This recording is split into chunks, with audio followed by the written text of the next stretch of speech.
In the quiet, tree-lined streets of Willow Creek, a picturesque suburban neighborhood in the heart of Illinois, life appeared idyllic. Children played in the streets. Neighbors exchanged pleasantries over white picket fences, and the hum of lawnmowers filled the air on Saturday mornings. But beneath the surface of this seemingly perfect community, tension simmered, hidden behind manicured lawns and cheerful smiles. At the center of this tranquil chaos was Maggie Harper, a woman in her late 40s who prided herself on maintaining the perfect suburban life. Her home was immaculate, her garden a riot of color, and her social calendar always full. Maggie was the kind of woman who hosted the neighborhood book club, organized block parties, and never missed a PTA meeting. But beneath her polished exterior lay a deep-seated need for control and a simmering jealousy that often bubbled to the surface. Maggie's life was a carefully constructed facade, one that began to crack when a new neighbor moved in 2 houses down. The house had been vacant for months, and Maggie had grown accustomed to the quiet. But one sunny afternoon, an MOVing truck pulled up and a man in his early 50s stepped out. He was tall, with a calm demeanor and an air of quiet confidence. His name was Daniel Carter, and he was everything Maggie wasn't unassuming, private, and utterly at ease in his own skin. From the moment Daniel moved in, Maggie felt a strange unease. It wasn't just that he was new. It was the way he carried himself, as if he had nothing to prove. His garden, which he tended to with meticulous care, quickly became the envy of the neighborhood. His roses bloomed in vibrant hues, his sunflowers stood tall and proud, and his lawn was a lush, green carpet that put Maggie's own yard to shame. Maggie's jealousy was immediate and all-consuming. She couldn't understand how this man, who seemed to do nothing but tend to his garden, could outshine her in her own neighborhood. She began to watch him from behind her curtains, her suspicion growing with each passing day. Who was he? Why was he so secretive? And why did he seem to have no interest in the social dynamics of Willow Creek? Maggie's first real encounter with Daniel came on a crisp autumn morning. She had been sweeping her driveway, a task she performed more out of habit than necessity, when she noticed him kneeling in his garden, carefully pruning a rose bush. She hesitated for a moment, then decided to approach him. "Good morning," she called out, forcing a smile. "I don't think we've officially met. I'm Maggie Harper." Daniel looked up, his expression calm but unreadable. "Daniel Carter," he replied, his voice steady. "Nice to meet you, Maggie." There was something about his tone that irked her. It was polite but distant, as if he had no interest in engaging with her beyond the bare minimum. Maggie pressed on, her curiosity getting the better of her. "So, what brings you to Willow Creek?" she asked, her voice tinged with false cheerfulness. "Just looking for a quieter pace of life," Daniel replied, his attention already returning to his roses. Maggie felt a flicker of irritation.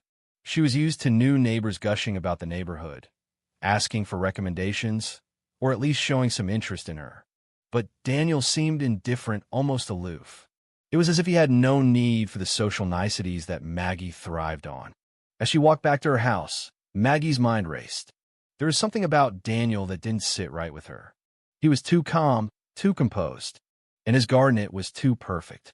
She couldn't shake the feeling that he was hiding something, and she was determined to find out what it was. Maggie's obsession with Daniel grew with each passing day. She began to spend hours watching him from her window, noting his every move. She noticed that he kept to a strict, routine early morning walks, hours spent in his garden, and evenings reading on his porch. He rarely interacted with the other neighbors, and when he did, it was always polite but brief. Maggie's curiosity turned into suspicion.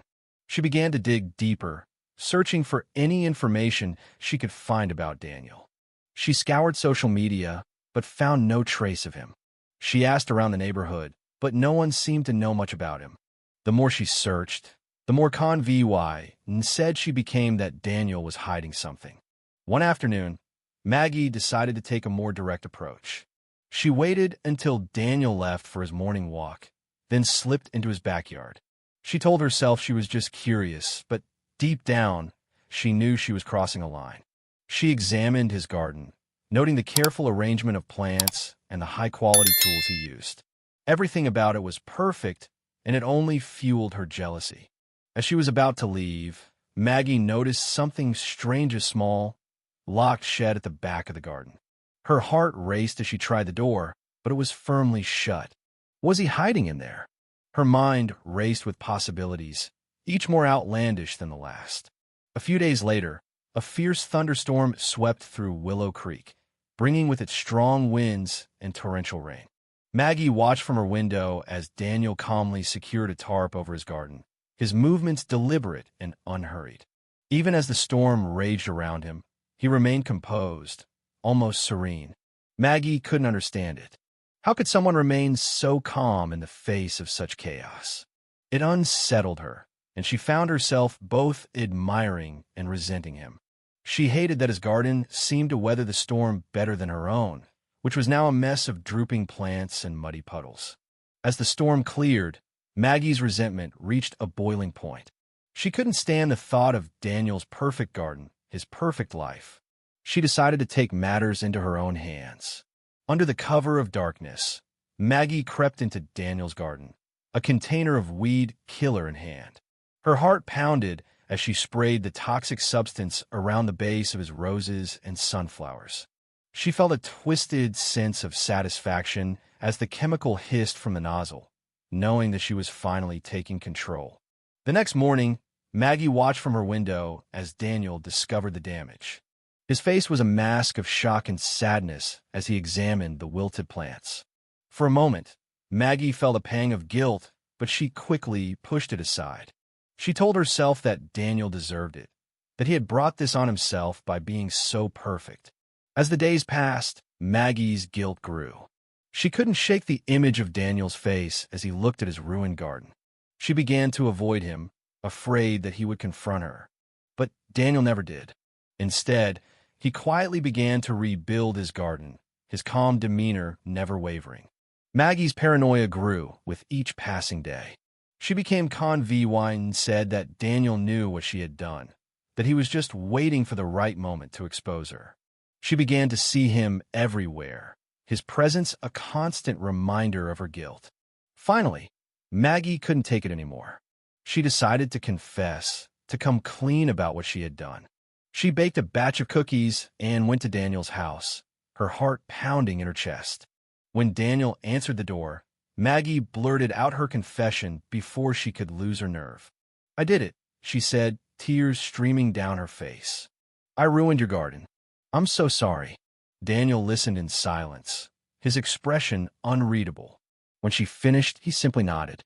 "I appreciate your honesty," he said gently. "We all make mistakes, Maggie. What matters is how we move forward." Maggie was stunned. She had expected anger, confrontation, but instead, Daniel offered her understanding and compassion. It was more than she deserved, and it left her feeling both relieved and ashamed. In the weeks that followed, Maggie began to rebuild her life. She volunteered at a local community garden, determined to make amends for what she had done.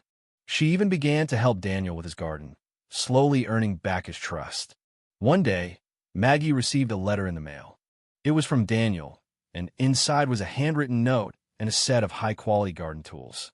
"Dear Maggie," the note read, "I admire the courage it took to apologize.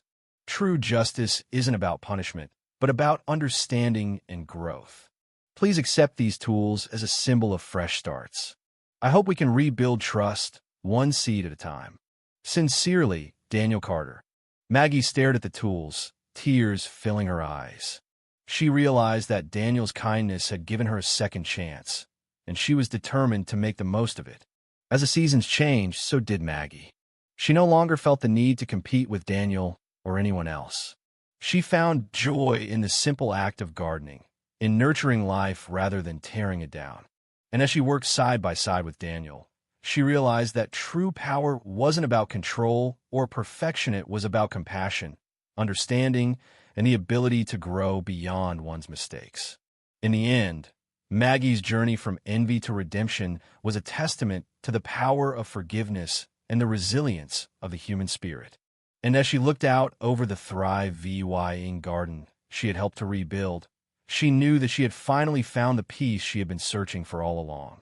Years later, the garden that Maggie and Daniel had tended together became a symbol of hope and renewal for the entire neighborhood. It was a place where people came to find solace, to connect with nature, and to remember that even the most damaged places could be healed with time, care, and a little bit of kindness. And as Maggie stood among the blooming flowers, she knew that she had finally found her place in the world, not as the perfect suburban housewife, but as a flawed, imperfect human being who had learned to embrace her mistakes and grow from them. The garden, once a source of jealousy and destruction, had become a testament to the power of redemption and the beauty of second chances. And in that moment, Maggie knew that she had finally found peace. As the days turned into weeks, Maggie's life began to change in ways she hadn't anticipated. Her confession to Daniel had lifted a weight off her shoulders, but it also opened the door to a new kind of vulnerability. She found herself spending more time in her own garden, not out of a desire to compete, but to heal. The act of nurturing plants, of watching them grow and thrive, became a form of therapy for her. She started to see her garden not as a reflection of her status in the neighborhood, but as a space for personal growth and reflection. Daniel, too, seemed to soften toward her. He would occasionally stop by to offer gardening tips or simply to chat. Their conversations were never deep or personal, but there was a mutual respect that hadn't been there before. Maggie began to see Daniel not as an adversary, but as a kindred spirit, someone who, like her, was searching for peace in the quiet rhythms of suburban life. But just as Maggie was starting to find her footing, a new storm brewed on the horizon. One evening, as she was watering her plants, she noticed a group of neighbors gathered at the end of the street. They were huddled together, their voices low and urgent. Maggie's curiosity got the better of her, and she wandered over to see what was going on.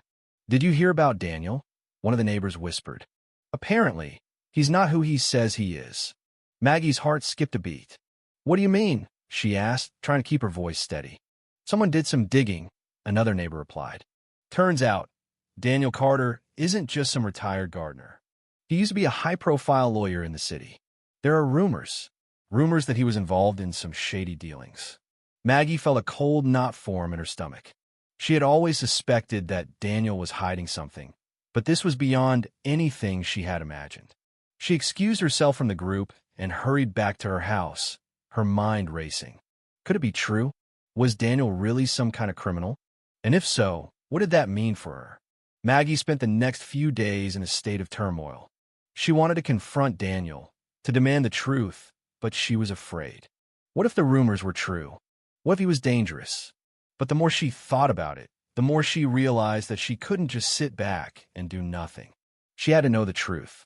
One evening, as the sun was setting, Maggie gathered her courage and walked over to Daniel's house.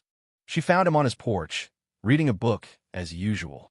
He looked up as she approached, his expression calm but curious. "Maggie," he said, setting the book aside. "What brings you here?" Maggie took a deep breath. "I need to ask you something," she said, her voice trembling. "There are rumors going around. About your past. About who you really are." Daniel's expression didn't change, but Maggie thought she saw a flicker of something in his eyes, sadness, maybe, or regret. He gestured for her to sit down, and she did, her heart pounding in her chest. "I suppose it was only a matter of time before someone found out," Daniel said quietly. "Yes, I used to be a lawyer. And yes, I was involved in some questionable dealings. But that's all in the past. I left that life behind when I moved here. I just wanted a fresh start." Maggie stared at him, trying to process what he was saying. "But why didn't you tell anyone?" she asked. "Why keep it a secret?" Daniel sighed. "Because I didn't want to be judged," he said. "I didn't want people to see me as the man I used to be. I wanted to be seen for who I am now, someone who's trying to live a quiet, peaceful life. Someone who's trying to make amends for the mistakes of the past." Maggie felt a surge of empathy for Daniel. She understood what it was like to want a fresh start, to want to leave the past behind. But she also knew that the truth had a way of coming out, no matter how hard you try to hide it. "What are you going to do?" she asked. Daniel looked out at the garden, his expression thoughtful. "I don't know," he admitted, "but I do know that I can't run from my past forever. Maybe it's time to face it." The rumors about Daniel spread quickly through the neighborhood, and soon everyone was talking. Some people were sympathetic, understanding that everyone has a past. Others were less forgiving, accusing Daniel of deceiving them. Maggie found herself caught in the middle, torn between her growing friendship with Daniel and the pressure from her neighbors to distance herself from him. One evening, Maggie was approached by a group of neighbors who wanted to confront Daniel as a community. They wanted answers, and they wanted Maggie to be the one to lead the charge. Maggie hesitated. She didn't want to betray Daniel, but she also didn't want to alienate herself from the rest of the neighborhood. In the end, she agreed to go with them, but only as a mediator. She hoped that she could help facilitate a peaceful conversation, one that would allow Daniel to explain himself without feeling attacked. When they arrived at Daniel's house, he was waiting for them on the porch, as if he had been expecting them. He listened quietly as the neighbors voiced their concerns, his expression calm but serious. "I understand why you're upset," he said when they had finished, "and I don't blame you for wanting answers.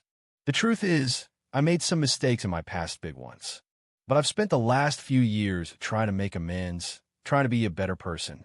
I came here hoping to leave that life behind, but I see now that I can't run from it. All I can do is ask for your forgiveness and hope that, in time, you can see me for who I am now, not who I was." There was a long silence as the neighbors processed his words. Finally, one of them spoke up. "We just want to know that we can trust you," she said, "that you're not going to bring trouble to our neighborhood." Daniel nodded. "I understand," he said, "and I can promise you this. I have no intention of causing any trouble. I just want to live a quiet life, to be a good neighbor. That's all I've ever wanted." In the weeks that followed, the neighborhood slowly began to heal. Some people remained wary of Daniel, but others, including Maggie, chose to give him the benefit of the doubt. They saw the effort he was making to be a part of the community, to contribute in positive ways. He volunteered at the local community center, helped organize neighborhood cleanups, and even started a gardening workshop for kids. Maggie, too, found herself changing. She no longer felt the need to compete or to prove herself. Instead, she focused on building genuine connections with the people around her. She and Daniel became close friends, united by their shared experiences and their desire for redemption. One evening, as they sat together in Daniel's garden, Maggie turned to him and said, "You know, I used to think that life was about being perfect, about having the perfect house, the perfect garden, the perfect life. But now I see that it's not about perfection. It's about growth. It's about learning from your mistakes and becoming a better person." Daniel smiled. "I couldn't have said it better myself," he replied. "We all have our flaws, Maggie, but it's what we do with them that matters." Years later, the garden that Maggie and Daniel had tended together became a symbol of hope and renewal for the entire neighborhood. It was a place where people came to find solace, to connect with nature, and to remember that even the most damaged places could be healed with time, care, and a little bit of kindness. And as Maggie stood among the blooming flowers, she knew that she had finally found her place in the world, not as the perfect suburban housewife, but as a flawed, imperfect human being who had learned to embrace her mistakes and grow from them. The garden, once a source of jealousy and destruction, had become a testament to the power of redemption and the beauty of second chances. And in that moment, Maggie knew that she had finally found peace. If you were the one in this story, how would you react? Would you stand up and fight back, or accept the unreasonable pressure and control from the HOA? Share your thoughts in the comments below. And don't forget to subscribe, like, and share this video with more people. Your small action gives us the motivation to keep bringing you more intense and engaging stories. Thanks for watching, and we'll see you in the next video.